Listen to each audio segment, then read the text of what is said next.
library for 5:34. Let's do roll call. So we have Jane here, and we have Brenda here, and Gracie Lorenz. We are missing Tammy and Samantha, and it looks like we have enough to establish a quorum. Next item on the agenda is minutes of the September 2025 meeting. Review. Which, they're on your desk if you didn't get a chance to review them online. Yes. I noticed that the date wasn't correct. Oh,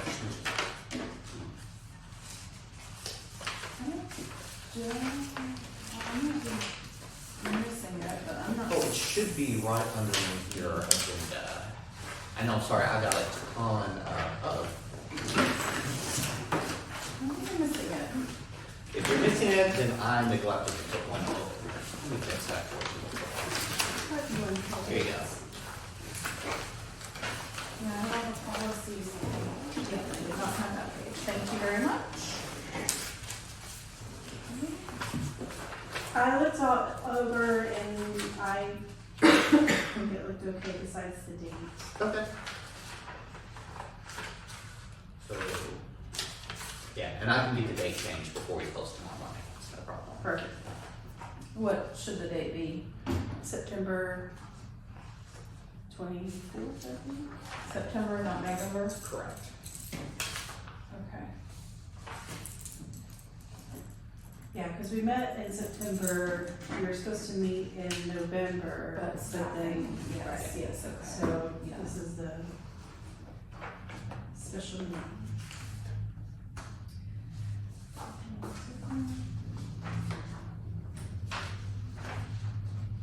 Do I second? Or do I motion to approve the minutes? Yes. Okay, I motion to approve the minutes With the correction. with the correction.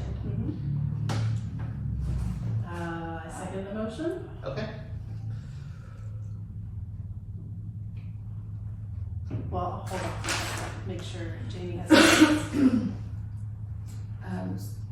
I don't see any questions. I wasn't here, so I can't provide any corrections, but I do not see any questions. Sure.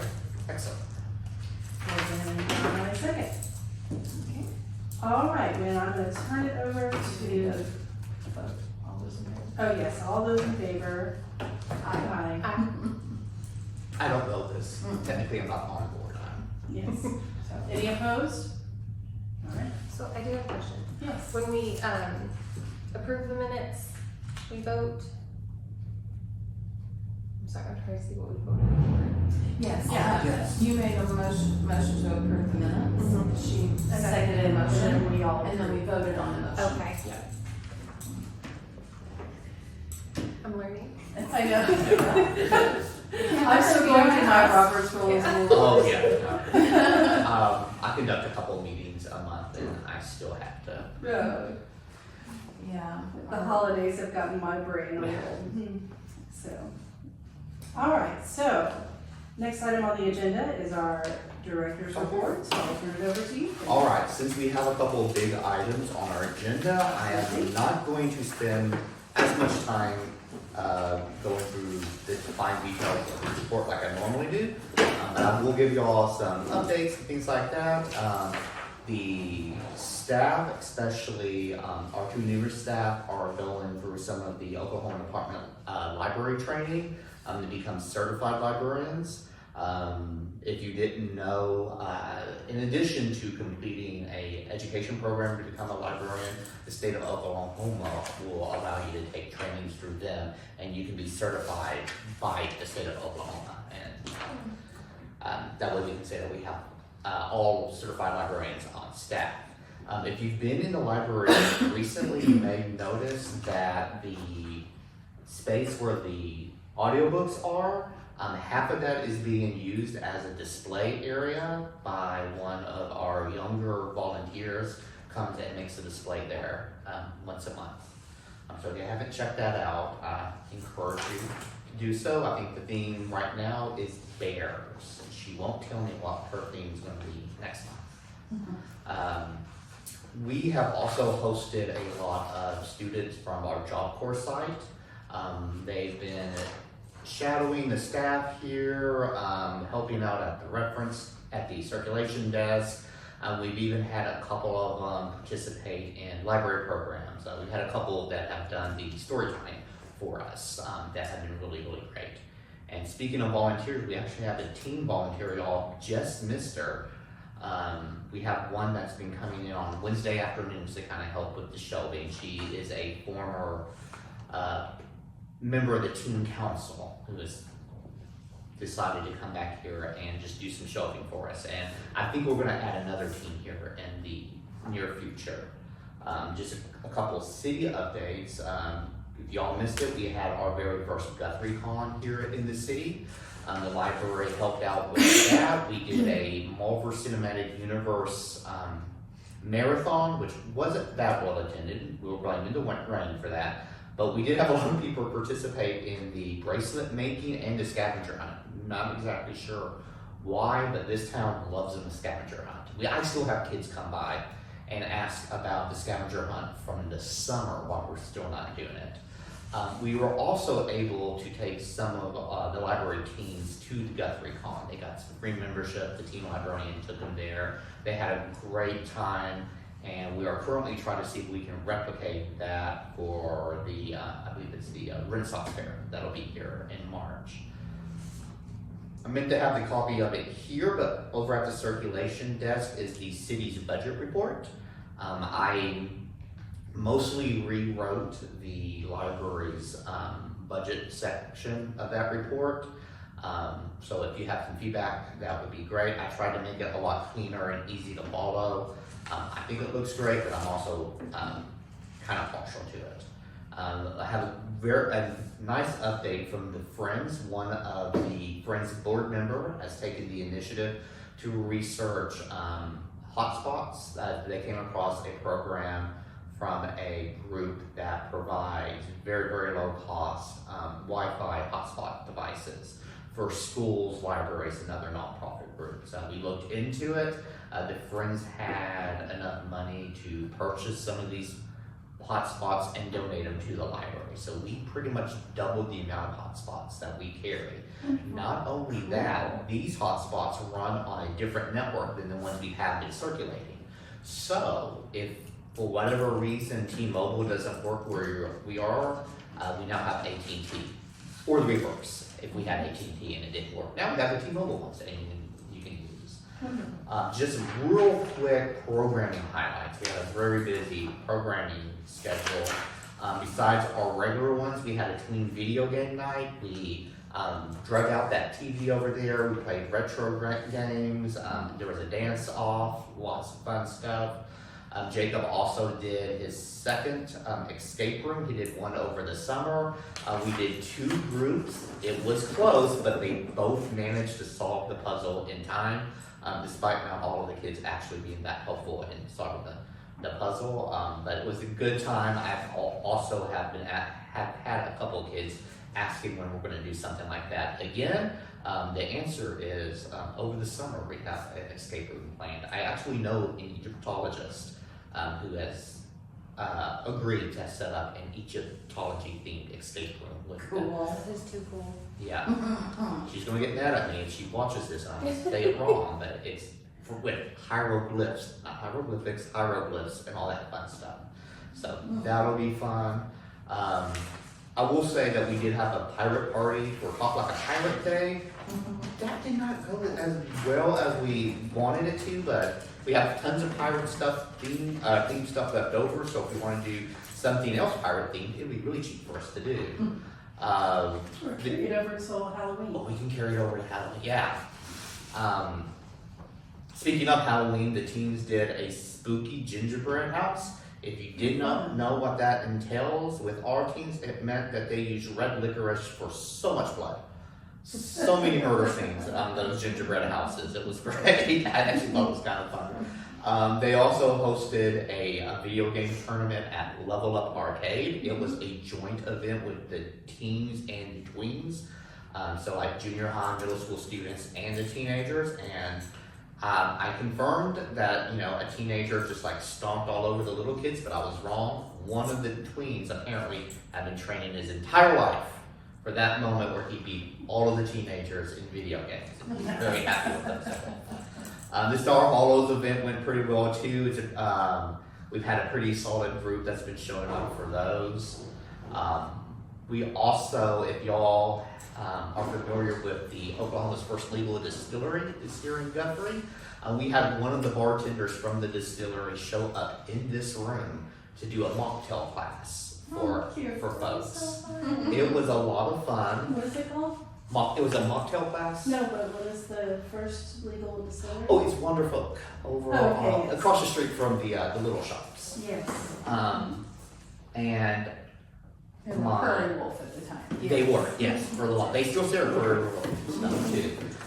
But yeah, Matt, the manager over there, came over here and he taught folks how to do mocktails. I do know one of the folks that they drove in from Norman to go to that program. Nice. And they work with my wife, and apparently they've been doing nothing but bragging about how much better she is at making cocktails since she came to Guthrie and came to the library to learn how to make them. Well, St. Moses is good stuff. So. It is, yeah. I expect a plug. That's a plug, so I expect some reimbursement. All right. As far as movies, we had our best and maybe our worst movies shown. We screened Rudderless, which if you haven't seen Rudderless, it was shot extensively here in town and it's very well acted. It's a very, very solid movie. We showed that in September, and we always do a scary movie in October, so we showed one called The Peril Door. And I have not seen it, but my librarian tells me that it's okay if I don't ever watch it. So that one, I guess I'll owe the folks from The Peril Door who made that one.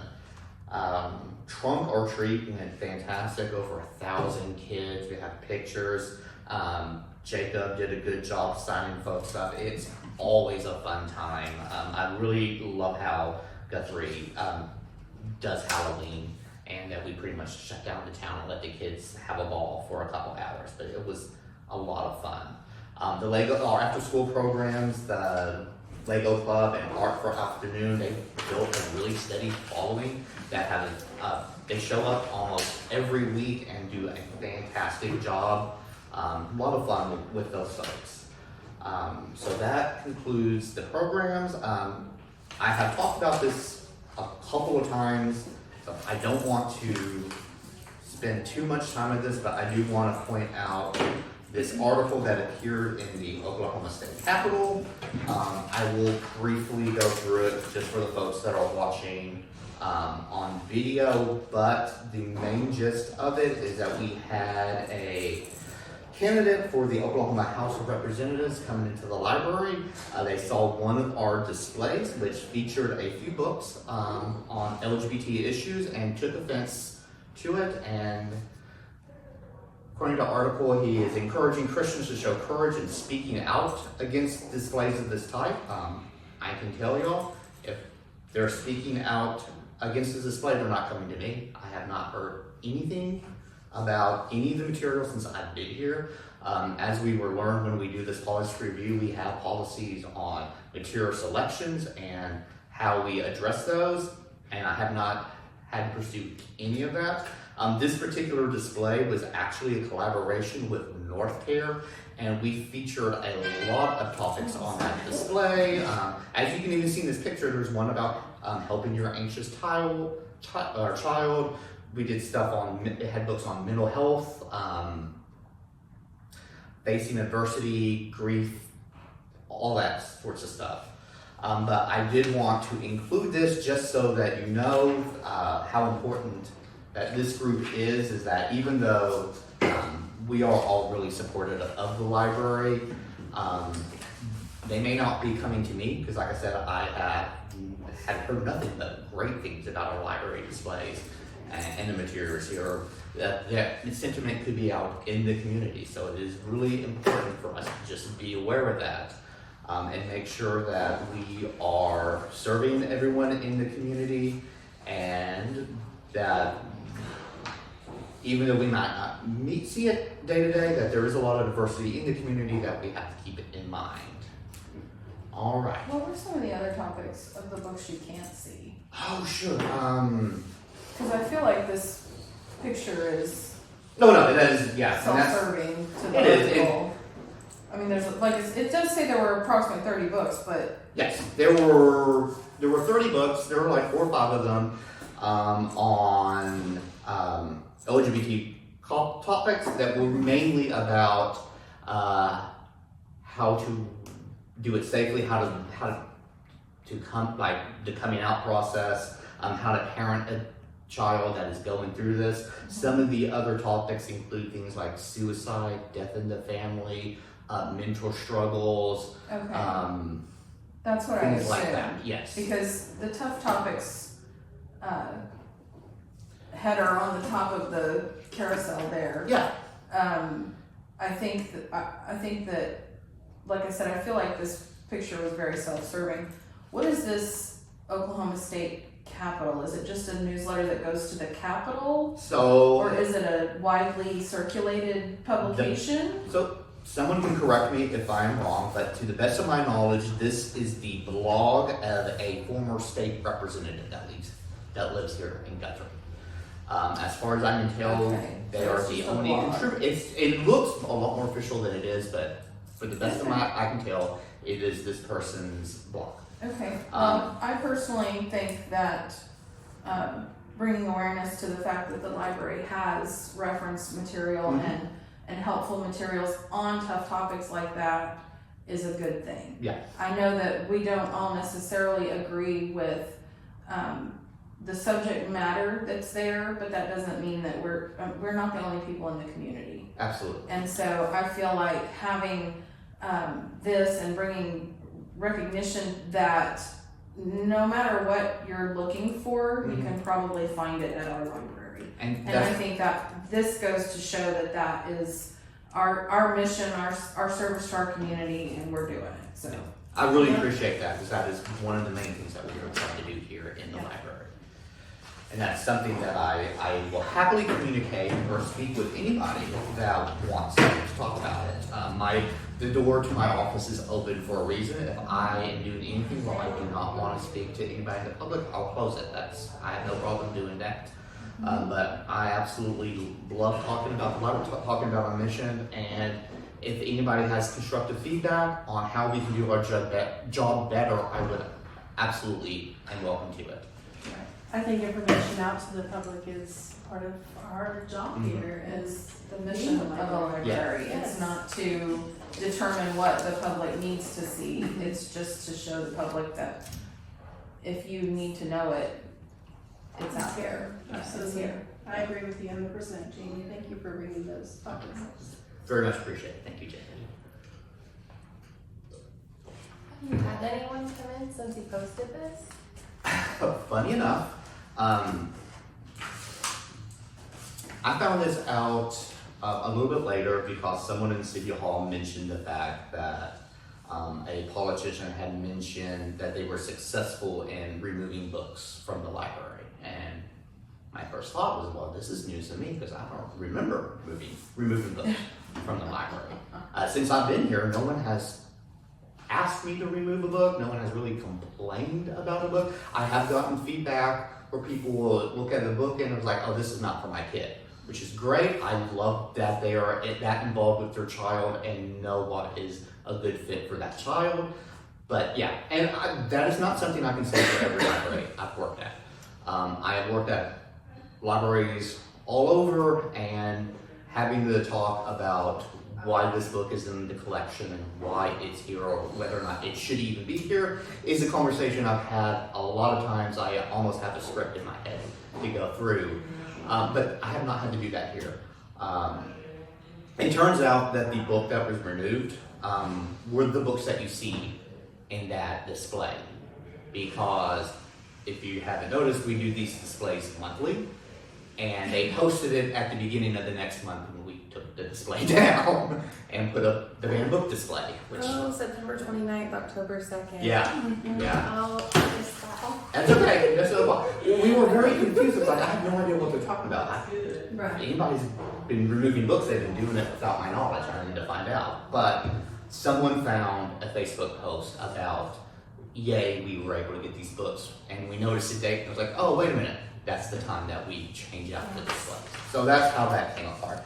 Funny enough, a little bit after I became aware of this blog piece, there is someone from North Care who leaves literature for us to pass out fairly regularly, and she came in and she had some stuff to drop off, and she asked what she could do to help with the library, and she asked how the display was, and I showed it to her. She was absolutely over the moon about how well the display was, all the fact that we covered all sorts of topics, and that it was a wide range of things, and it showed that the community is ready to help anybody that is struggling with anything that whether it's physical illness, mental illness, terrible situation in life, that there is support out there for you.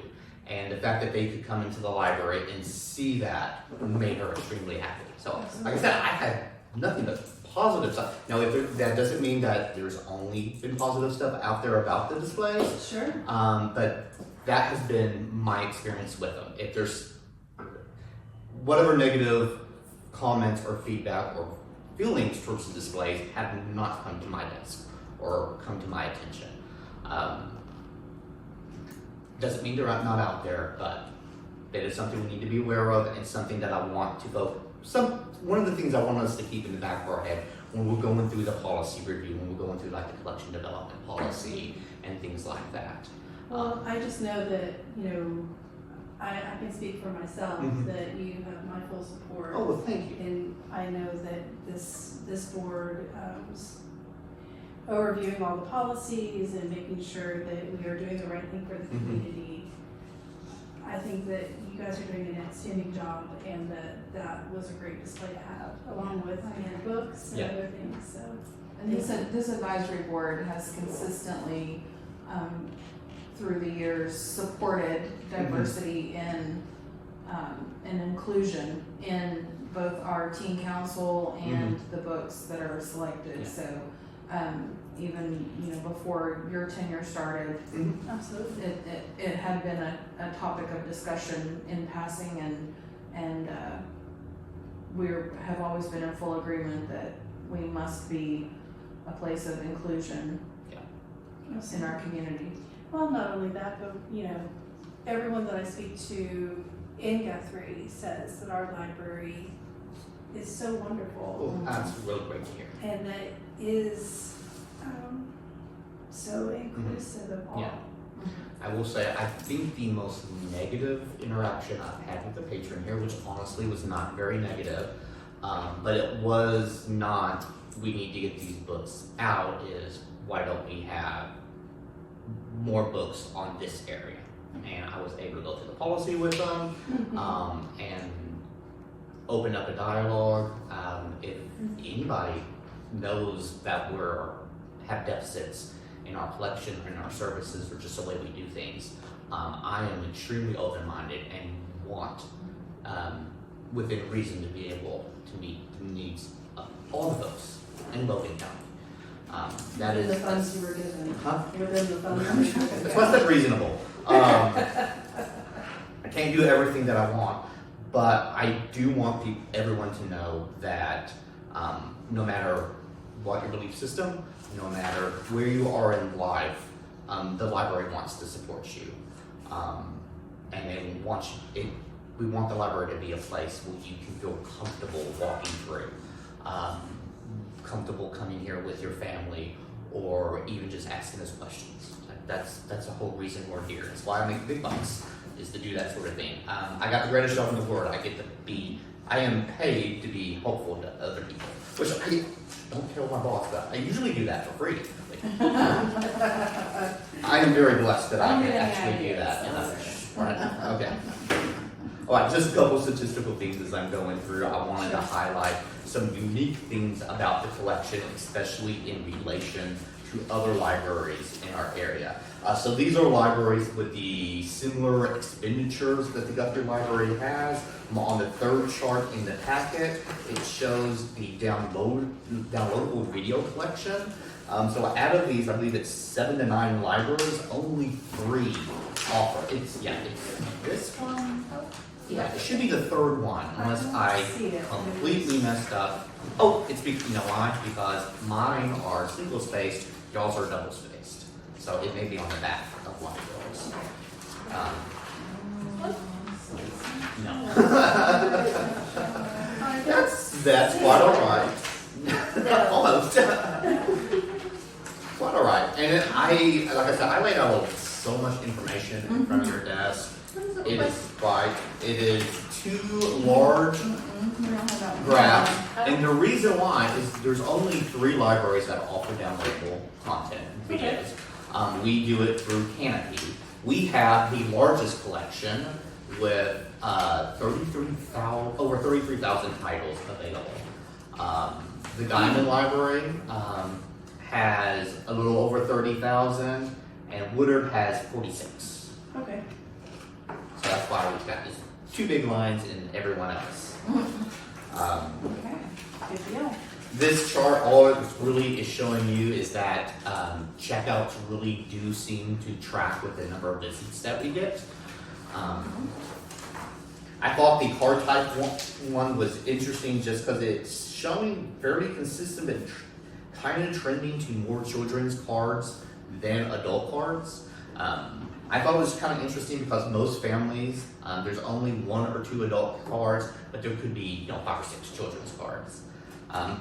So it does show that per person we have a lot more adult cards than children, over twice as many adult cards as children cards. But as you can see from what actually checks out, it's the children's books that check out. Sure. And the last one I'm going to go over to you is this funky looking one that has the lines that go up and down. So, which you may or may not have. Sorry. That's okay. Um, So you did some weeding? Yes. So, this just shows how items in the collection have changed just over the past year. And the big takeaway is that we have weeded very, very extensively in the audiobooks section. And the next chart shows you why, because the audiobooks, 98.12% of the audiobooks are still out there. They're just not checking out, so we're still trying to get it to the right size. That big bump in devices is the new hotspots that we received, and pretty much everything else we are adding to the collection. But we are trying to do it in a way that meets the needs of everyone. Well, in audiobooks, you can mainly get in digital form. You can, yes. So the And so audiobooks that that does are not in the, include no, this that. is not, this is the physical items only. Yes. So these are just those books on CD. Because I think we discussed this before, I don't even have a CD player A lot of or people don't, cassette player yeah. in my car where I listen to audiobooks, so. Yeah, when we did the big weed, the circulation actually went up. We actually started buying more of them, but we've noticed that it's still not checking out as well as that size of the collection would suggest that it should. Sure, okay. So this is an ongoing thing that we do throughout the year to judge that we're dedicating the right amount of space for what people want. But another thing, and I will point this out more the next time we meet when we discuss circulation policy, is DVDs. Only 8.79% of the DVDs are in people's homes right now. The rest are on our shelf. The reason I mentioned that is because, like I said, I've worked at a bunch of different libraries before. That is a shockingly low number. Usually DVDs are the most popular item that checks out in the library.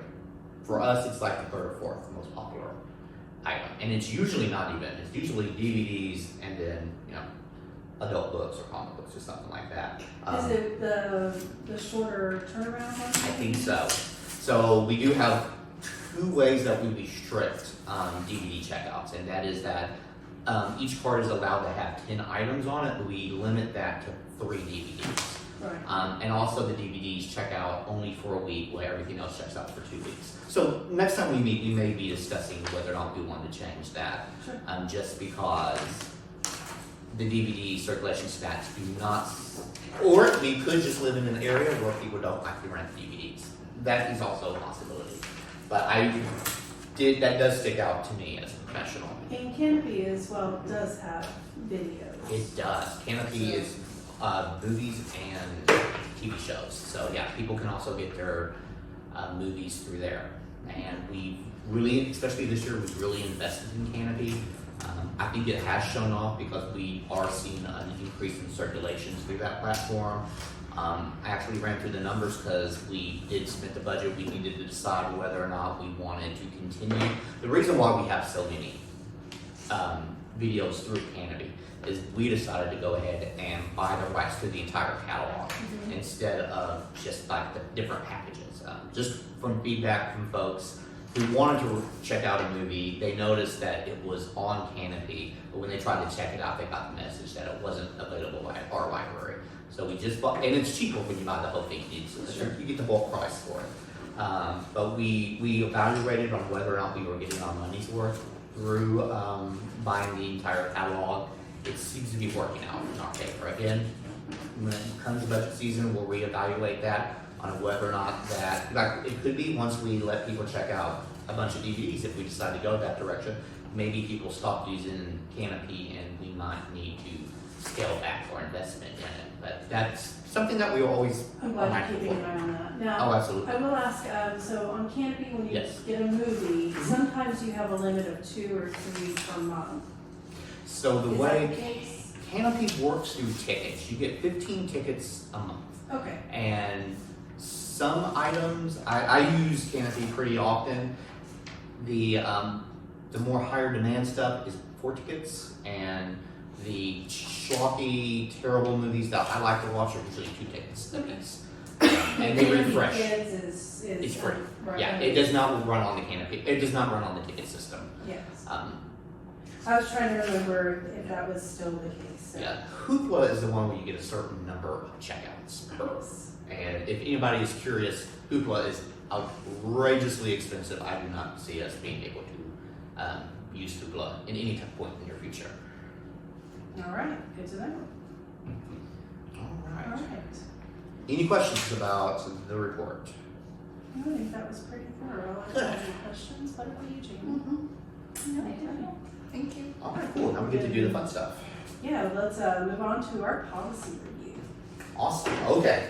So I have broken up. We will go through every step before we're finished. And I have to take this before City Council. We will go through every item in our policy. I have saved the chunk that I think affects I've included kind of a policy review reference sheet here, just to show some of the things that I am looking for when I'm evaluating our current policy. I want to make sure that the language is clear, that it's actually doing things. My big goals when reviewing this policy is one, that the policy is understandable, that anybody, that you don't need to have an advanced degree to be able to read our policy and know what to expect when you come to the library. That's a big part of my library should be for everyone, access questions. If you make the policy too complicated, then you are going to discourage people who don't know what to expect when they come to the library or feel intimidated by all the rules. So I want to make sure that the library policy is clear. I want to make sure that the policy actually reflects what we as staff do at the library. So one of the things I've been doing when I'm going through this policy is like, oh, we don't do that, so I've been crossing it out. Now, we may discuss it, and I may decide that that was in there for a very good reason, and maybe we should reconsider doing that. But I want to make sure that the policy is clear. I want to make sure that it's reflective of actual practice here at the library. I want to make sure it's legal. That's also a big thing.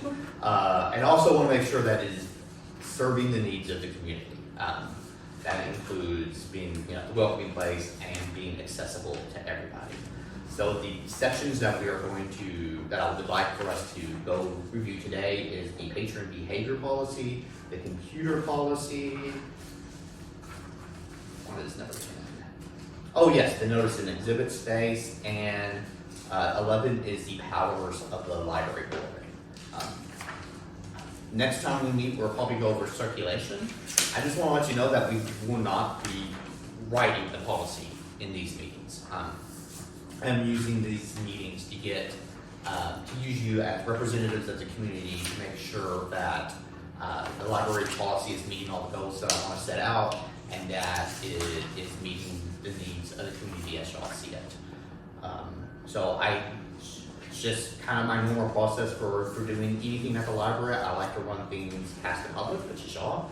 I like to run it past City Hall just to make sure everything is on the up and up. And I also run it through my staff to make sure that it is actionable and that it is not causing an undue burden on them. I would also like to start out of order and tackle part 11 first. A big part, that is the duties of the library board. It's been a while since the last time we met, but when we were going through the bylaws, we discussed the powers and duties of the library board. So I thought this would be an easy one for us to get a good win and get the ball rolling on some of the more substantial issues. So really, this part 11 should match what we have in our bylaws, which is what we discussed during our annual meeting. I don't see anything materially different, but I do want to get, especially as board members, I want to make sure that this is reflective of how you see your role as members of the library board, and that this is something that we're willing to do, and that it is something that is accomplishable. Well, I do know that, although I do think it should be that we assist in hiring of the director of library services, we have not been included in the last. The last go around, yes. So if this is part of our powers and duties, but we were left out of it. Not that we would have chosen differently. Yeah. But that this is part of our power and duty, and yet we didn't really have a part in it the last time. So, I'm just. And we were told too that just because the website said it didn't mean that it was policy. Okay. But It is. So I would It like was. you to run that by city. Sure, no problem. just to point that part out. Sure. And, Yes. yeah. All right, that's no problem. And what I'll do is, so the reason we're doing this is that the Oklahoma Department of Libraries requires libraries over a certain size, which we definitely qualify for, to periodically review these policies. So my idea is that I'm gonna go through all these policies and I'm just gonna go to city council with all the revisions at once. Spoiler alert, I am gonna be making some changes that I may have to walk the council through.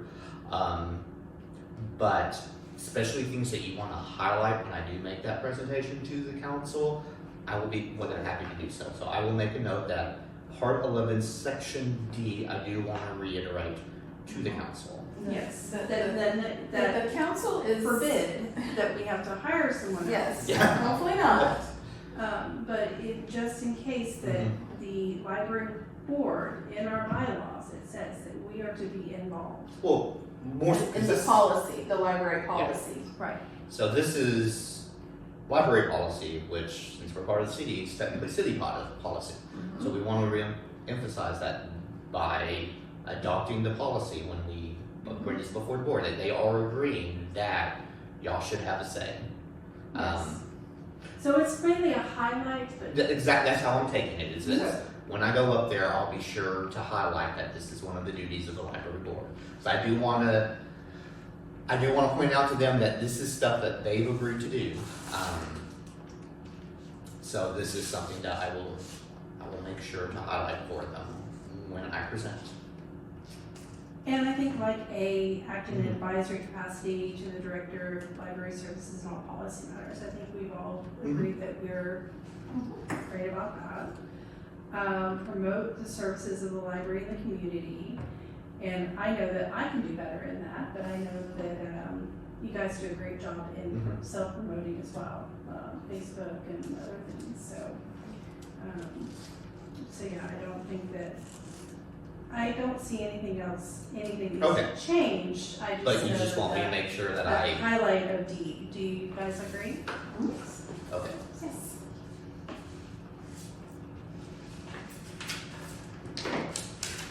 Alright, so in that gigantic stack of papers in front of you, I have included a bunch of patron behavior policies from libraries, primarily in Oklahoma, close to our size. I do have Diamonds and Woodard's, which, and Reno, which those three libraries are very, very close to us in size of budget, staff, and population. But I've also included the Brooklyn Public Library, because ODL actually uses that as an example. The Alva Library, and there was one in, I believe it was Iowa, that's a clear library. I'd just And like they- to point out that at Yes. some time in the past, Guyman's Library has had a problem with people clipping their toenails. Interesting, goodness. I should, oh yeah, because It's right here. It's in the policy. so that is something No that clipping you nails will, or toenails. so this is something that we would, if you go through these policies, you will notice that there tends to be a structure to these, where they talk about why the policy is important. There are talk about the general guiding philosophy of the policies, and then there will be at least half a page, in some cases, 2 or 3 pages of stuff that is specifically prohibited, like the Yes, toenails. exactly. And then something about like what do you do when you mess up. Right. Now I know that like So I'm sure this is something that was like, I am tired of Ed clipping his toenails. And please just put that specifically in the Yes. policy. Yeah, I'm sure. That's what I And just that's- thought that was. I mean, because most all of them have bathing, washing clothes, shaving, cutting hair in the bathroom, you know, that sort of thing. But they went that far. a little extra. They went they were Okay. extra. Now, to be fair to Blair over in Guyman, that is not the only place I have seen. I want to say my last library, we also specifically said Oh my gosh. no clipping And toenails. Hero, right? Huh? Was it Hero? Yes. Yeah. Yeah. It was Metro, but I did work at the Hero Library. Yeah. But we did not have a problem at Hero with people clipping their Well, I That bathroom was way too. If they could clip their toenails in that bathroom, I'm amazed at the flexibility. Yes, and I have been to libraries where people have bathed in Oh. the bathroom sinks. Tons. It's Yeah. happened here. Yeah. Yeah. You know, it's a sad situation, but I love that we have that in our. Yeah. If no else, then our cleaning stuff. Yeah. And our library policy does kind of follow that same general structure in that we do have basically a guiding principles of why we have this policy, why we have the patron policy, and then we do have a couple of activities that will be monitored. And now, oddly enough, it doesn't say that they're prohibited, it just says that they are monitored. So one thing, since I am presenting this to City Council all as like one big thing, the thing that I really want to avoid is basically giving them a document that is basically just a rewritten policy, or there's so much changes are usually put in red ink. And I don't want their eyes to bleed from all the red ink. Sure, So absolutely. my intention is not to just go through and, because there are tons of times where I see language that was like, that could be much better explained this way. But I am less likely to recommend that change just because I don't want the policy to be completely rewritten. The policy is good, it's held up for a long time. And of course I say that, if there is one section that I would scrap and just rewrite from the beginning, maybe the patron behavior policy is one of them. And a lot of it is because I've looked at some of these other libraries, how they organized the patron behavior policy, and I really like, I believe it is Alva and Woodard has this, where basically it's like, policy is meant to do these three things. It's meant to protect the people in the library, is meant to protect the staff that work at the library, and it's there to protect the items in the library. And I kind of like that. I think that's pretty clear cut. Part of this may be because in a past life I was a school teacher, and those sound just like, you know, the classroom rules that I would write on the board every morning. Because we will respect the other classmates. You're going to respect your teacher. You're going to respect the classroom. And I think that helps staff, because we will be able to, you know, you can't do that because it is a detriment to the other staff or to the other patrons here. You can't yell at your phone, at the computer. There's other people that are at the computers too. Could you please take that to the lobby? Not that I'm thinking of a particular person. Or you can't talk to the staff like that, because that's a danger to the staff. You're not allowed to light the books on fire, because it's gonna trip the alarm and soak all the books. That's a problem with the library. But I could be, and again, I approach this all very open-mindedly. I may end up making just a couple of little changes here and there and pretty much keeping the policy as is. I am actually really looking forward to your feedback on what's the best for the public. I do like how the Brooklyn Library has it divided up. Like, these are illegal activities. Yes.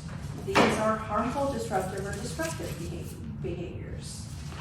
And then these are other inappropriate behaviors. So I do like that is, you know, the cops might be called Segmented, yeah. versus probably should leave, and then you can revisit another day. Yeah. You know what I mean? But that's the feedback that I have. Is No. that I like that division of illegal versus disruptive. So are you feeling like our policy isn't enough? Not necessarily. I think it would be easier for folks to understand if it was organized a little bit better. And I could be wrong on that. Because I actually, when I first got on the job, I did review the policy, and overall, the Guthrie Public Library's policy is very solid. But since I want to make it crystal clear for folks, I want to make it easy for the staff to be able to, if they have an issue with a patron, that they can pull up the policy and be able to just by going on what's in the policy, explain to the patron why we're taking the actions that we're taking. If we just need to educate them, if we need to deny them checking out a book, or if I have to ask them to leave, or we have to call the police or something like that. Right. I also want to make sure that the folks that are coming into the library can just, you know, read something really simple and be able to know what's expected of them. Because it looks like that some of them are very long lists. Some of the, yes, and those are the ones that I wonder, is that like every couple of years are they looking at that list and it's like, well, you know what, we could add 3 or 4 more things. Let's just go ahead and tack those on. Sure. So this is not a unique issue that the library has, is that you don't know how broad or how, because if you just list all the potential negative behaviors that we would action for, that's very easy for them to understand. It's very easy for the staff if they could just go, it's like, oh, you are violating section 4, part B-2. Right. But it also kind of leaves open, well, if it's not specifically written in the policy, then it's got to be allowed. But so that's why we use usually language like I like the including but not limited to. Yes. So it's Right, and ours says including spoken directives from staff, which Yes. constitute policy. correct, yeah. And I like that because then if a staff member identifies disruptive behavior that isn't specifically listed, We know it's disruptive because the staff person said it's disruptive. Yeah. yeah, and so I like that that is Yeah. in our policy, It backs them including up. spoken directives from staff, which constitute policy.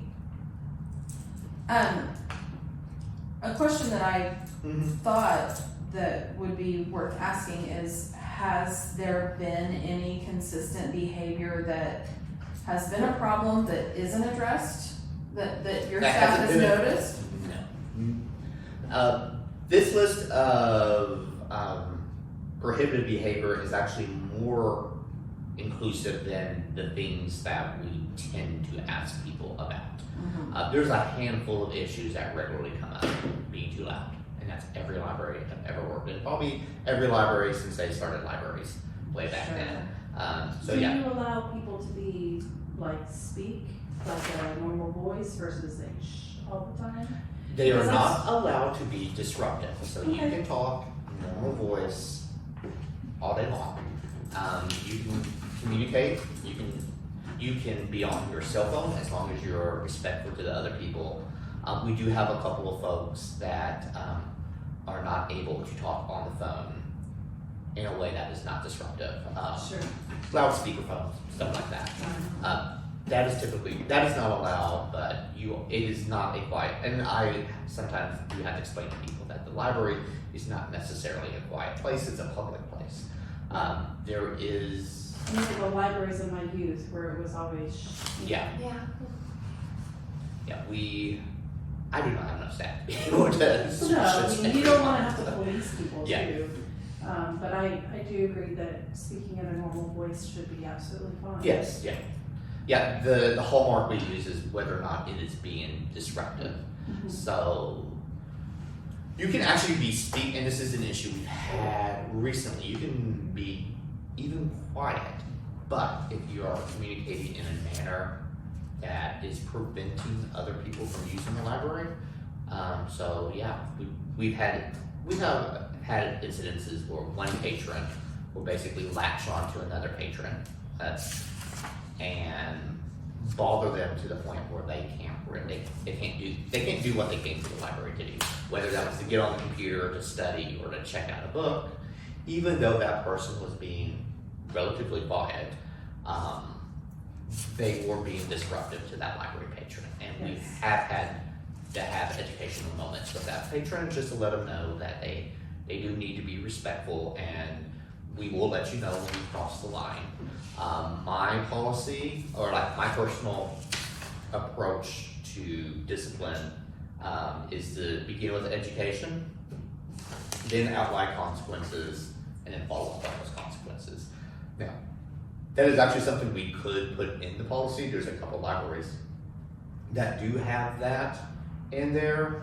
I don't know if I'm a big fan of that, because even though that method works for me, that may not work for everyone else. Some people may have completely different approaches. Sure. And of course, you always have to allow for the fact that sometimes you need to skip steps.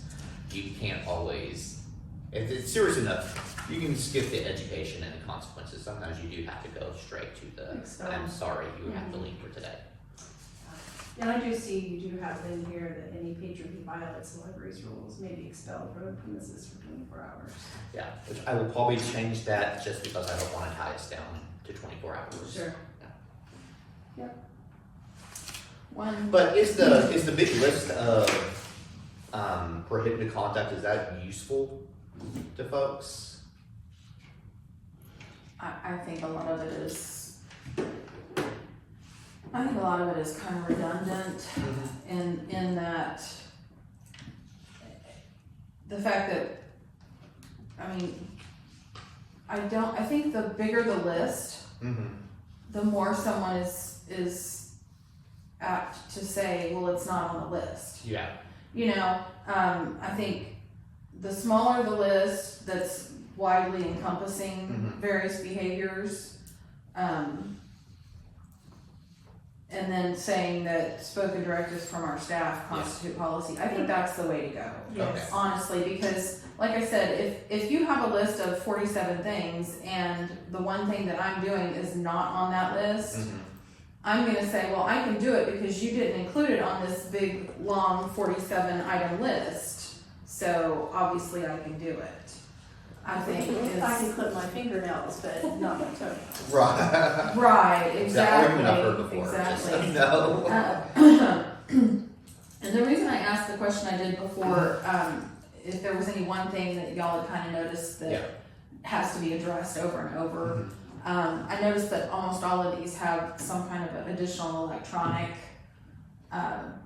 policy, disruptive policy in here, that other electronics, including cell phones, you know, whatever, cannot be at a level to disrupt other patrons, even if it's through headphones, which some headphones you can still hear. Yeah. So I didn't know if something like that, because I don't see that anything in here that we have actually would address that. Yeah. Other than just general disruption.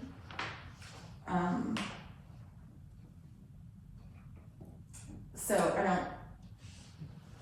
Individuals who are disrupting other patrons will be asked to discontinue their disruptive behavior. Yeah.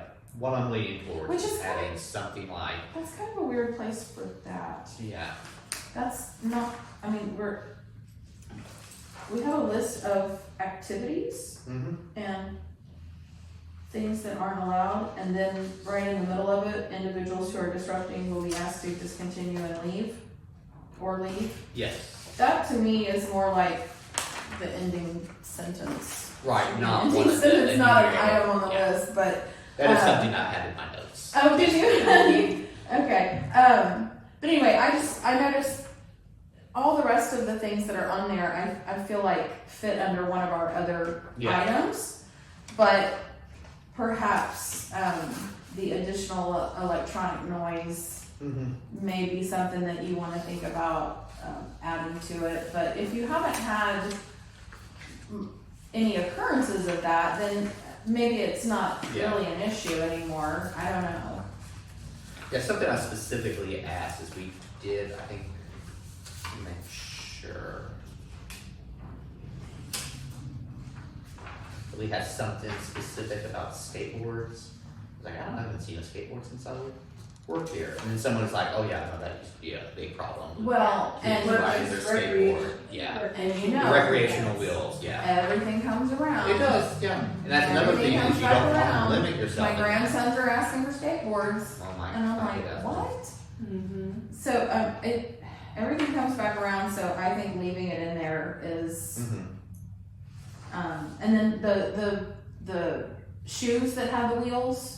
Oh, wheelies, yeah. Yes, those come back around every 5 or 10 years too, and they would fall under recreational wheels. So, yeah, I think that, yeah.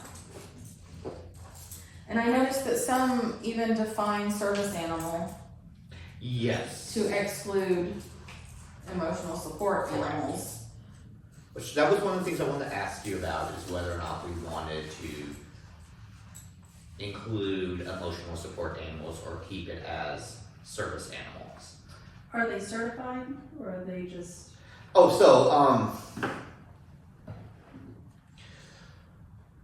emotional support animals and service animals are, people tend to conflate them, but they're two separate things. And I'm also speaking for the benefit of anybody that may be watching on video. Service animals are something that are prescribed by a medical professional and they are trained to do a specific task. Emotional support animal, and they are like certified and all that stuff. Emotional support animals are animals that by their presence help people with their mood, or they may emotional support. They don't necessarily do anything specific, but they do help calm people down and things like that. We cannot exclude service animals under the ADA for good reason. And we do have the training that whenever an animal comes into the library, we are not allowed to basically, ask for their papers on the animal, stuff like that. We were allowed to ask 2 questions. Is that a service animal? And what task is it trained to do? And that's the one that trips people up. If they can't say the task that they're trained to do, then we can ask them, it's like, unfortunately, they're not allowed in the library you can have a mount lobby, blah, blah, blah, blah, blah. I do know that there are some libraries that are starting to loosen that restriction a little bit. I'm kind of open to the idea, but we've also had some incidents with animals in the library before, and I do know that it does help with staff's comfort level if we limit the amount of animals basically in the library. But as members of the But it public, could be disruptive. it could as be well. disruptive. And if so, I have spoken to a librarian who works at they called it an animal-friendly library, and they said that they had a lot of resistance at first, but that was only initially, and it was like basically you treat the animals like toddlers. Because anything you can complain about an animal doing, being disruptive, making a lot of noise, pooping on the floor, is stuff that toddlers do in the library as well. And you don't enforce a rule against pets, you enforce the rule against behavior. So someone comes in with an animal and they are being disruptive, you would ask them to leave, just like if they brought in a child that was being disruptive. The way our policy is written now is unless they are a service animal, which we would, no matter what, in order to, we would be violating the federal law if we disallowed that. But basically, with the exception of service dogs, we do not allow pets in the library. And I have had to have conversations with people who want to bring their animals into the library. And this isn't policy, this is just kind of the way I approach it. If I see somebody with an animal in the library, I start a little timer in my head for 3 to 5 minutes. Maybe that's just me being generous, but a lot of times I am okay as someone who, like, we do have people that use Walker dogs. well, I'm thinking of the phone chargers. Sure. If you are living on the street and all you have is your phone, your clothes, and your dog, I am not going to make you leave your dog so you can go put your phone on the phone charger. I'm okay if you come in, check your phone, and leave. That's not disruptive. I'm okay with that. Some people are a little bit more proactive than I am on that, and that's perfectly within their purview, and I am very okay with that. But yeah, it happened more when I first came on to the library. A couple of folks would try to justify, and a lot of people honestly just don't know the distinction. They think that emotional support animal is covered by the ADA, and I just have to let them know that it's not. And that's not just this library. This is a bunch of libraries I've worked at. I did want to see if changing that policy would be something that is needed by the community. It does limit the people who could come into the library. If you are that dependent on an emotional support animal that you can't use our services without that animal being in the library, then that is a barrier to service. You just have to weigh that with everyone else's use of the library. And then this is anecdotal, I don't have studies to back this up, but I've had this conversation with other librarians across the state, and a lot of people have let me know that there are staff that are just by their nature uncomfortable with animals in their workplace. It could be because of a bad incidents in their past, or maybe they're just not an animal person, Or or they're allergic. I mean, that's a big thing that I've heard too, is maybe you're allergic to animals. It just increases your stress if you're in a workplace with other animals. So you do have to balance that barrier to access with the staff comfort level and with the potential danger of, animals misbehaving. The animals misbehaving doesn't seem that concerning to me, just because that is behavior that we don't need a no pets in the library policy for, because we have the disruption, we have everything else. Staff comfort level and patron comfort level. I mean, if you're allergic to dogs and you walk past the library and you see a big old dog just roaming around the stacks, you're very likely just to move on and maybe come back later, or maybe just order your book on Amazon. So, do you feel a need to change it? not particularly, no. I mean, I think that the way you're approaching it, if it's not a disruption, they're coming in to put their phone on a charger, they're returning a book because they're out walking their dog and like, oh, I have this book with me, I'm gonna go just return it in the drop off, or I need to ask a question. That's one thing. but unless it's becoming an issue to where it really needs to be addressed, I'd be hesitant to, because the disruption part kind of covers that. It does. Does everyone else?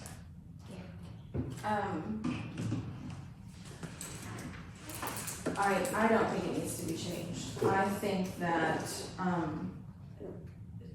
it's not limiting. If somebody needs their animal and their animal is not disruptive, I don't feel that they should be, that they should feel like they cannot come to the library. I have a daughter who has a service animal, but it's not a doctor prescribed, certified service animal. She has trained her animal to be aware of her increasing heartbeat, and which can cause her to pass out, and the animal calms her and helps her not pass out and hurt herself. But she has had it certified as an emotional support animal so that she could have the vest on it and all of that. So, I feel like that if the policy was more restrictive, she would feel like she would not be able to come to the library because her animal is not a doctor prescribed, certified, whatever. So I feel like the way we have it is good. Okay. I think that if anything, we would just extend the disruption to include animals that are in the library, because everything says individuals who are disrupting. So I would say individuals or their service animals who are disrupting. Oh, okay. And then that way it leaves it up to the staff. Most true service animals are well behaved and are not going to be disruptive. They're not going to cause a problem. They're going to be well behaved and do their job. So I think that to me, that would be the only thing that we would need to specify, which would allow you or your staff to then ask someone with a disruptive animal to either control them or... And we've had incidences where there are a handful of people that come to the library who do have service animals, and it's a few enough number that I know them, I recognize them on my face. But there has been, it doesn't happen, it's happened maybe once or twice since I've been here, but the dog had a bad day and was being disruptive, and I did have to ask them to just maybe come back a little bit later or come back tomorrow to get your stuff. The animal's just a little... But I feel like the policy we have is good. And I think that it somebody with a non-prescribed certified animal would still feel like they could come. But like I said, I just think that we should expand the disruption portion to include the service animals. And I do like the way it's worded. It doesn't say certified service. Exactly, that's what I said. That's what I was saying. which I believe that It's is less legally required. Right. Because we're not allowed to No, inquire check the about papers or- certification. right. Yes. Right. But it says clearly pets are Yes. strictly prohibited. Mhm. So if you have an emotional support animal, it's more than I feel like if your emotional support duck wants to go to the library with you, you probably ought not take your, and people joke and make fun like that, but, a certified PTSD dog for a veteran absolutely. could be considered an emotional support animal too, but some veterans who have those animals cannot get along without them. They cannot be out in public for very long without them. Sure. And another thing that I might mention is the policy, like at the VFW, Mhm. says that they have to be leashed. Yeah. Or they have to be contained, in control or something like that. Mhm. So, if that's a consideration too, you might be able to add something that says they must be Under the control of the owner. under the control of the owner. Yeah. With the Which- exception of service animals under the control of the owner. Yeah. Yeah, just add that, and that would, make sure that even if they bring their animal, they understand that our policy says absolutely you can bring Yeah. your animal, but it must be under your control, either through leashing or whatever. So I think that would be good to add. Alright. The last tricky question I have for y'all is under activities that will be monitored. Number 5, a responsible adult must accompany and actively attend young children. I think we discussed that a few years ago. We did, From my that was- understanding that this is something that's been in discussion in the past, and is there a child, age? Because no, is there a policy, I'm sorry, I'm drawing a blank. Yeah, Most of these also reference, like, this is used in conjunction with the child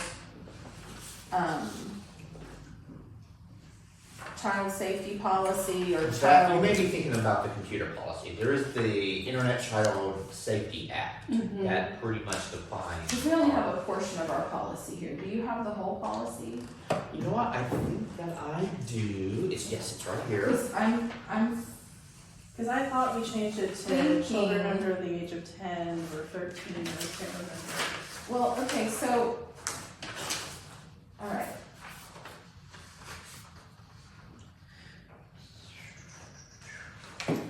Yeah, we added something in, I'm not sure, it's in a different part of the policy. 2022 or 2023 that we did that. I feel like it's in a different part of the policy. Okay. And it looks like this was approved in 2020, so I wonder if there's another, So this is the most current one I have. So if there was a 2023 because we document, had an issue with, Yeah. people not knowing what young children meant. yes, Yeah. and that is an issue at a lot of libraries I've worked at. Because I think that was one of the I have- first meetings I attended in Yeah. like 2022. I have heard Mhm. a lot of discussion on the merits of an open where you don't specify the age versus having a specified age. Sure. I have, okay, let me see if this one has a date on it.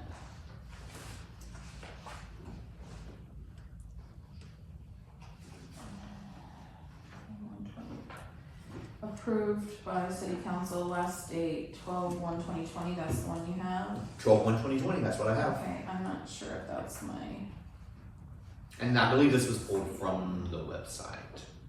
general library policy. Because I think what had happened was that there were children coming over to the library right after school, and they were in charge of their siblings. Yes. Yeah. And so, Yeah, we added a part that said they have to be with a responsible adult 18 or older, right, or a responsible person 18 or older, something Okay. like that. We definitely added that. mm-hmm, Um,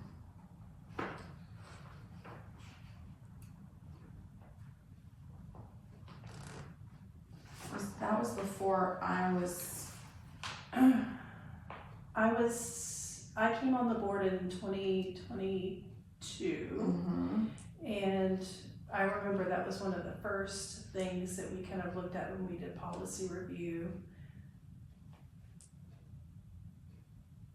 Do you feel like you were secretary? I don't think I'm a secretary yet, but potentially.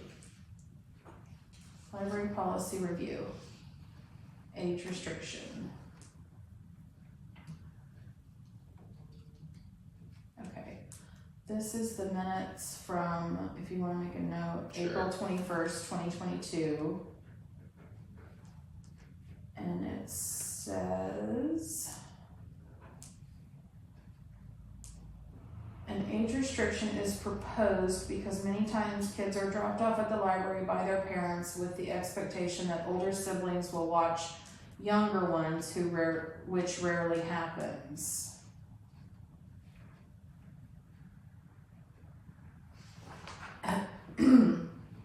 During the same discussion, Mr. Kemper wanted to be sure there was a policy or inclusionary practices regarding LGBTQIA individuals. Ms. Chang assured him that the library is a welcoming place for all individuals regardless of orientation or identification. It would have, Okay, so we definitely discussed it. I think we voted on it in July. April of 22. Okay, let me see if I have Because the I think next. that July was the first meeting I came to and we voted on what to change it to. October. Have October.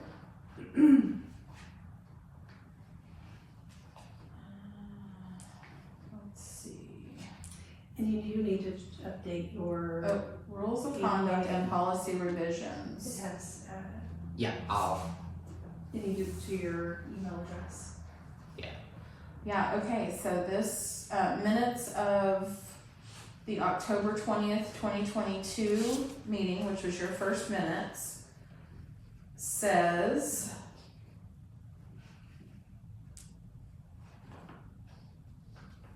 rules of conduct and policy revisions.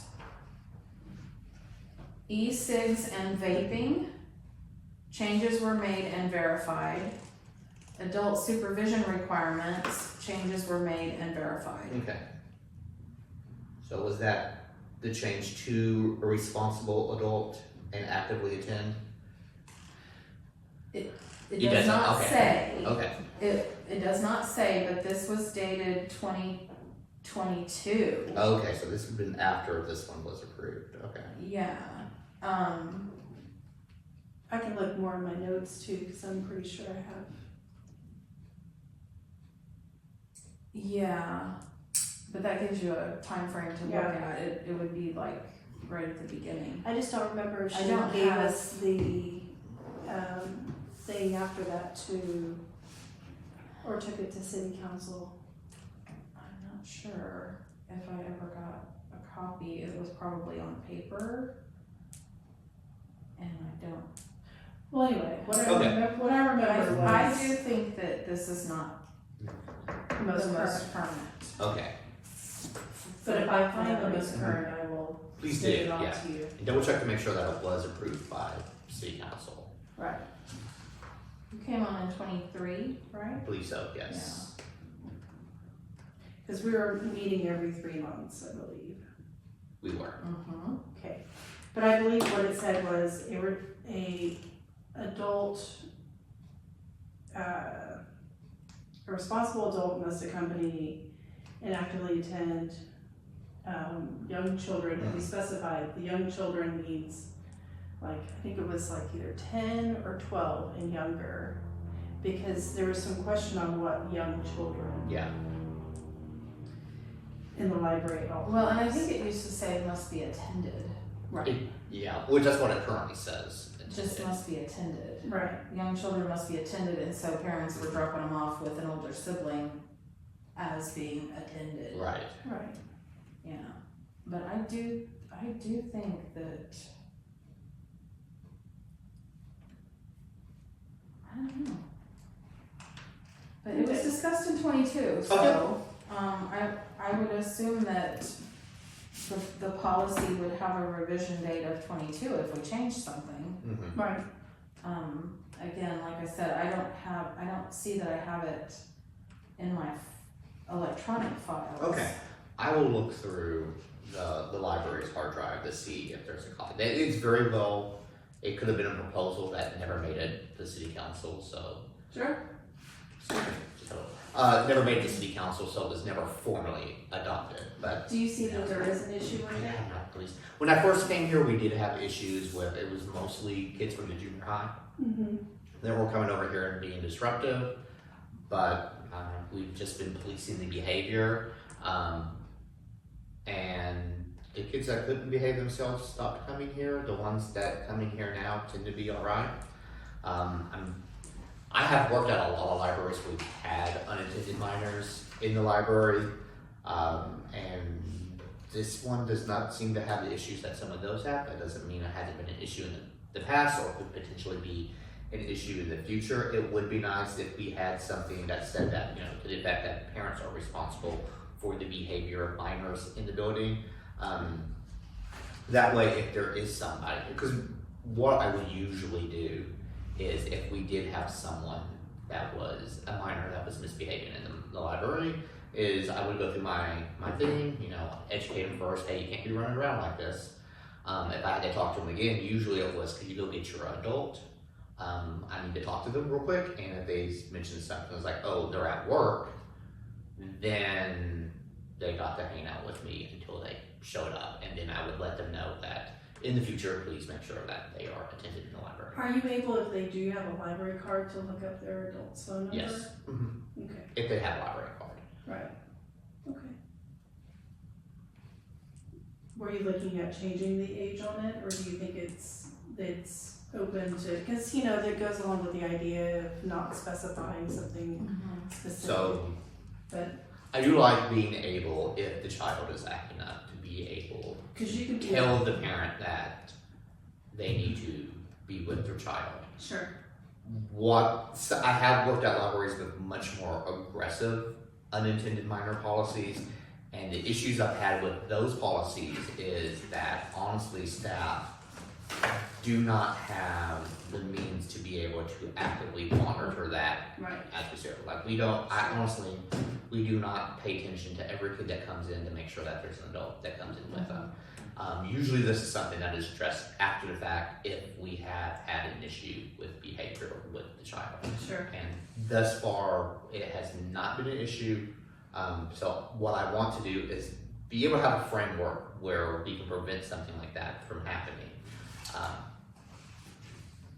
because a young child could be a 12-year-old the same Could as be. it could be a 5-year-old. It could be, yeah. It depends on. And also, you don't want to put the onus on library staff. I don't want to put the Yeah, onus on library no, staff to be able to determine age. One, I am notoriously bad at determining age. Yes, And again, you also don't want them to pull out the library policy. It's like, well, actually, they're 12 and a half, so I can leave them here if I want to. So, right, that's true. Well, we will. Oh yeah, I'm thinking about changing that to where responsible adult or an adult is responsible for the behavior of a child while they are in the library. Would you add that as a sentence on? Probably so. Yeah, Yeah. I think Maybe that's a good replace idea. 5 with something that A parent or guardian is guardian, in charge. parent or guardian is responsible for the behavior of the child while Yeah. in the library. Doesn't specifically say that you can't drop them off, but another thing is I've told people is like if you drop off a little ager and we never know that they're there by themselves because they're not behaving, it doesn't do any harm. Right, So I'm more in favor of the language to that effect, other than the more harsh children under the age of 10 must have a child Right. actively because that attending puts to some them. responsibility on your staff to police it. Correct, and honestly, I don't think we, especially on the days when we do have a lot of children in here, we usually cannot actively police that. Sure. And that just sets them up for failure, and then the patrons up for failure as well, which I want to avoid. So I'll probably, when I go through the revisions, I'll probably add language more to that effect. Yeah, I agree with the adding on the parent or guardian is responsible for the behavior. And I would just leave it as minor children, because we can rely on the legal definition of that or a less than legal Yeah. interpretation as needed. All right, is there anything else in the behavior policy that catches your eye? Something that we may need? I will say that at this library, we have not had a lot of issues with behavior or with problem patrons. And when we do, they're usually dealt with pretty quickly. I'm actually really proud of my staff. Have gotten a lot better at being able to set boundaries with That's great. patrons that, Because I have been here before when there's been someone yelling and yeah. not being asked to leave, so. Mhm. But we still, so. All right. Great. Cool, all right. So back to the computer policy. You may notice some red notations in your document. I actually went through our complete policy and tried to find specific justifications for why certain things are in there.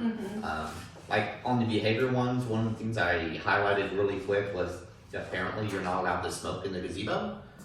I have never enforced that. I really don't want to enforce that, but it turns out that's a city ordinance. You are not allowed to smoke on city property, and the gazebo's city property, so technically I guess we should be more active at that. But a lot of the things in our computer policy are necessitated by the Child Safety Act. As going through this, let's see. I made a couple of notes of things that I would like to see. Some things that I really liked was under section A2 about altering, destroying data on computers, which our computers are such a state of lockdown. I do like that we have policy to back us up if people try to modify this, to ask them to leave for the day. Because if someone breaks the computer, I don't know if I'll be able to fix it. There is some minor changes, like I think I would change USB drive to external device just to kind of future-proof that a little bit. I did reword section 6 just to be more to the point. This is something that is needed in the policy because we do have folks that come in and really would love it if we could assign someone to them to sit with them on the computer and do all that computer stuff for them. And even when I've worked at very well-staffed libraries, that's just not a service that we are able to provide. And I actually wanted to add language that as a policy, staff do not handle any sort of personal information. That means we are not typing in your password, we are not looking up your birthdays or anything like that. And just because I've been doing it for so long, anytime someone logs into a computer, my instinct is just to turn my back. And a lot of times people would say, it's like, oh no, you can look. It's like, no, I don't want to look. You do your thing. Let me know if it works. If it doesn't work, maybe I can do some stuff for you. But I do want to add something about handling people's personal information. It's a good idea. Just so that staff can fall back on that. Do you guys have a list of people who could help them if they needed help with computers? Unfortunately, no, and that is actually something that's happened recently. Someone needed to sign up for benefits, Right. and was like, we can help, we can get you to the website.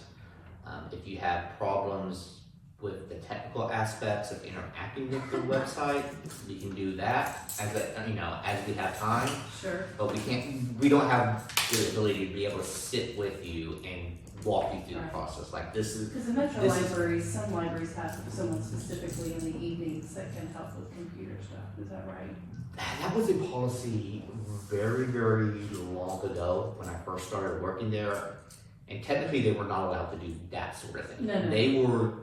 They followed the same rules that we did. They could get you to the website, they could help you navigate the website, but you need to find this form to fill out this thing, or anything specific like that was out of their wheelhouse.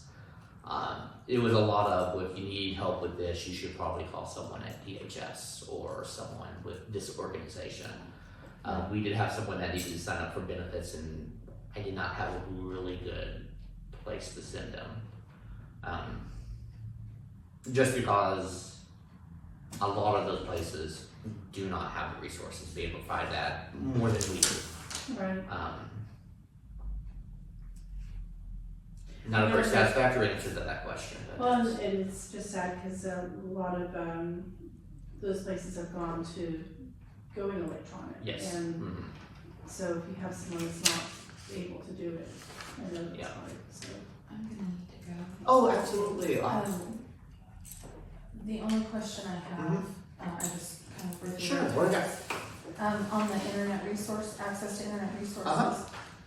The verbiage that's there refers to the Children's Internet Protection Act, and it's capitalized as if that is the formal name of it. but then you refer to Child Internet Safety Act, so I just thought that, And I have to be One of those stating it right, yeah. yeah, it should just be consistent, Yeah, so that Yeah. section, and I think I actually have on my notes that I wanted to just cross that okay, out. Just because I Okay. think it's a lot of unnecessary verbiage to communicate something that's pretty simple. understood. Which a lot of my notes are to that effect. So I apologize. No, That's okay. I really appreciate your Do help we have anything tonight. else we need to vote on? We don't have anything Or- else to revote on. Okay. I will let you know, and maybe we can just postpone this to the next meeting. I do have an update on that ALA grant. That LSU student did finish their work. Oh, okay. And sent me the results. I can actually share that by email with y'all if you want, in lieu of just doing it here. Yes. Because really, I would probably just be reading the email from my phone. I have to Okay, do that would that. work for me. Yeah, that'll We work. can do that, and then maybe the next meeting we can discuss. Exactly. Yeah. That No, would be great. that is zero problem. Thank you. Oh, and Jane, these, do we not have a quorum after that, so do we need to go ahead and end the meeting? You only need to have a quorum if you need to vote on something. Right. And So so- we So can you just, can continue to discuss, mhm. but if anything comes up that requires a vote, We'll have to then table you it. would have to table it Until until next next time. Okay. All right, thank you. All right, thank you, Jamie. See you in January. All right, Merry Christmas. Merry Christmas. Which, here it is. I had a phone. Where are we? 7:05. Okay. So I do want to be respectful of folks' time. So if we ever come to a good stopping place and we just want to stop, we can easily roll stuff over into the next meeting. So I'm very open with that. Okay, so we've gone over 8, 9, So we have gone over 8. We have not gone over 9 yet. That's what we were about to start, and we've done 11. okay, Yeah. yes, And I may table 10 because I do want more folks absolutely, for that one. yes. That is, I have an idea about number 10. And it's kind of appropriate for, that article too, isn't it? Very appropriate, yes. Good, because I would like to have as many members here as possible. Yeah. Got it. Okay. Okay, let me get back on track. We were discussing computer policy. Mm-hmm. So yeah, I may clear up the language on 6, add things just to let people know, just to have it as a official policy that we don't handle information. Section B, I actually have a lot more notes on. For one, I did want to remove a lot of that language in the beginning. I think it's leading, it's kind of there to support the rest of the article. I'm not quite so sure it is necessary, especially since a lot of this language is statutorily required of us Sure. for like the filtering and stuff like that. And maybe I'm off base on 2, but on number 2, I would just like to leave it at that first sentence. Parents of minor children have full responsibility for their child's use of the library's internet terminals. Yes. The rest of it, again, this may just be personal bias on my side. I feel a little uncomfortable with any organ of any government giving parenting advice, and that's Right. what the rest of that article Yeah. looks like to me. Yeah, even though, I'm honestly mostly in agreement with that, I don't think that should be the library's policy to be able to dictate to parents how they should Sure, interact with their children. that's fair.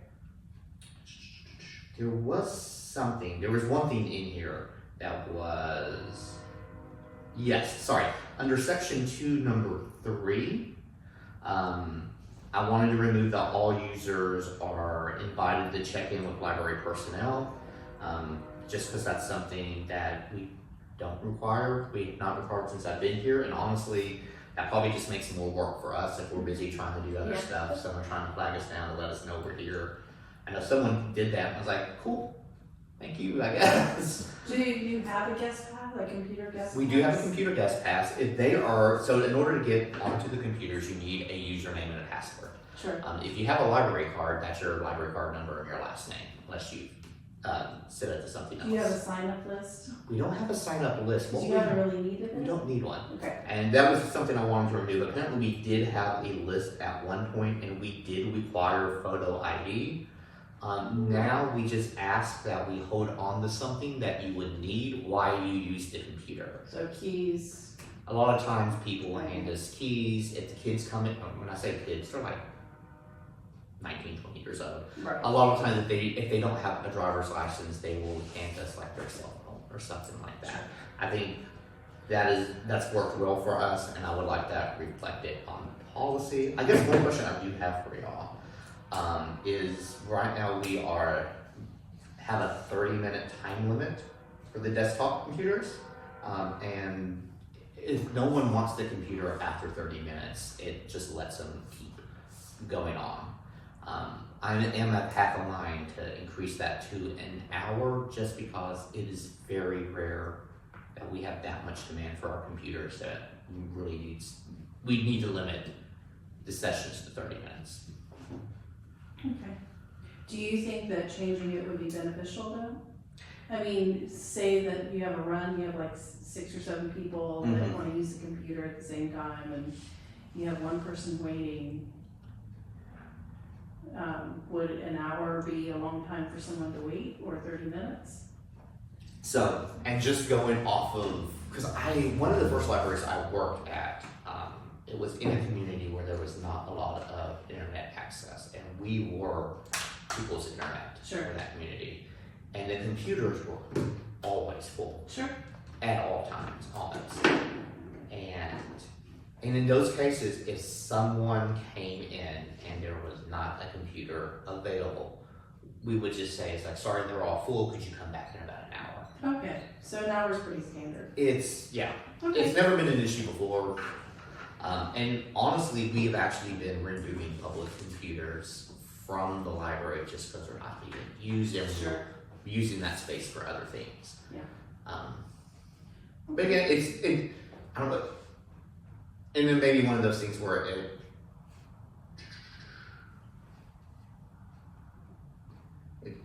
we may just leave it alone because it's not really hurting or helping anything either. I mean, no one is, other than having to click a button, that's really the only detriment of having a 30-minute limit. And then the second part is that period may be shortened based on high usage. Yeah, which again, so I think if hardly you changed it ever. to 1 hour, that's fine. Yeah, okay. And that'll be something I'll talk to at the staff. I'll probably get rid of number 5 just because that's something that's in patron behavior. Right. And I honestly need to talk to probably Candy about number 7.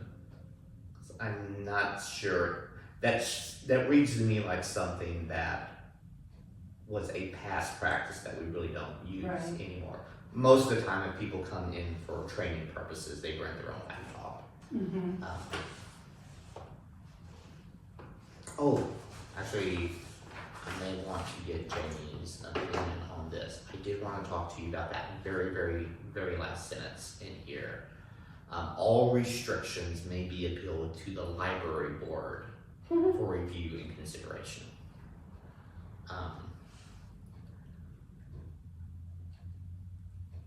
I would honestly rather that responsibility go to myself as the director, because Well, and I think that it's, even though we now meet more than we did in the past, that's a long time to wait It for a rule to change. So I think that if you wanted to take that responsibility, I think that's something that we would all need to vote on. yeah. Right. But Well, no, because this is something we wouldn't have to vote on it right now. Because right now I'm just get getting everyone's views. I'm getting feedback Sure. on recommendations. Sure. And I will, once I make all the recommendations, and I'll be honest with you, we may be discussing stuff here, and I may come back with something that we didn't discuss, or may actually run contrary. I may go back and it's like, well, you know what? I talked to the staff, I talked to the city. I really think the policy. I know we all agree that this should be the policy, but after further consideration, it should be this instead. But this does have to be approved by us before I take it to city council. So we would vote on it, but we'd be voting on it all at once. Right. So basically, if they want to appeal any kind of computer rule, then Yeah. they would be required to come to a board meeting. Correct, yeah. And for review and consideration. Yeah. So, I don't know, I wanna get other people's views on it, but I don't think that that's a library board. Cause we are an advisory. Not a governing board. This would make a lot more sense under a governing board Sure. than an advisory That's board. kind of my thought too. Yeah. Is that, it's not that we're not willing to take on. Oh, any and this does not responsibilities. prevent them from coming to the library board. Absolutely, Yeah. any public member can come, and if they have an issue with any of our policies, we're happy to listen. But I don't think that that is a necessary. Yeah. Okay, so we'll either, We'll table it. yeah. And Again, may strike it, may adjust the language to it. I don't know why this would be any different than any other appeal that someone would make, but I could be wrong on that. There may be a really good reason why that is in there, and that may be something that is in statute that I didn't come across. Sure. All right, and in the notice and exhibit space, I'd like to table until we have more photos just to Yep. discuss that. That sounds great. And actually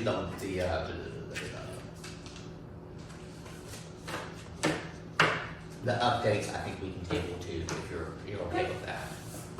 I'd be more than happy to share them with you if you want to, but it is also getting late. I think that an email would be wonderful. Sure, With absolutely. that information.